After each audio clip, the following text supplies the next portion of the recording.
अस्सलाम वालेकुम नाज़रीन, मैं हाँ सोनिया समोता ॾिसी रहिया हो न्यू मेरान न्यूज़। ख़बर शामिल कयूं था। पीर जो ॻोठु फोतुनि जो अंग वधी 6 थी वियो।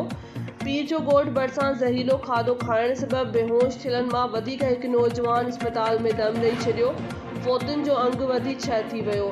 वधीक उन हवाले सां असां टेलीफोन लाइन ते मौजूदु आहे खैरपुर मां असांजे न्यू मेरान न्यूज़ जे रिपोर्टर मोहम्मद पंजल गाहो। जी मोहम्मद पंजल गाहो, छा तफ़सील आहिनि, आगाह कजो। जी बिल्कुल, मां तव्हांखे ॿुधाईंदो हलां। पीर ॻोठु भरिसां ज़हरीलो खाधो खाइण सबबि बेहोश थियलनि मां वधीक हिकु नौजवान इस्पताल में दम ॾेई छॾियो। फोतुनि जो अंग वधी 6 थी वियो।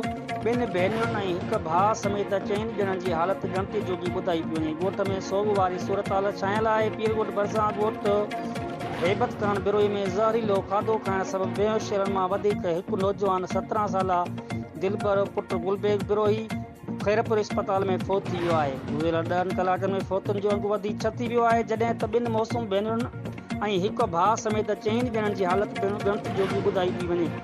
फोत थियलनि जा 6 लाश ॻोठु पहुचाया विया आहिनि। घरनि में रोज़ राड़े सबबि कोराम मतल आहे, जॾहिं त इलाइक़े में पिणु सोग वारी सूरत छायल आहे। गुज़िरियल ॾींहुं ज़हरीलो खाधो खाइण सबबि हिक ई घर जा 10 भाती बेहोश थी विया, जिन मां 3 भेनरुनि ऐं 2 भाउरनि समेत 6 ॼणा फोत थी विया आहिनि, जिन में गुलाम असगर बिरोही, दिलदार बिरोही, दिलबर फामीदा, गंज बीबी सोनिया शामिल आहिनि। बेहोश थियल में मौसूम मरियम हाजानी ख़ातून, संदसि भाउ मंज़ूर हुसैन ऐं चाचो मोहम्मद बश बिरोही इस्पताल दाख़िल आहिनि। फोतुनि जे वालिद गुलबेग बिरोही जो चवणु आहे त खैरपुर इस्पताल में 72 इलाज न थियण करे संदसि बचा फोत थिया आहिनि।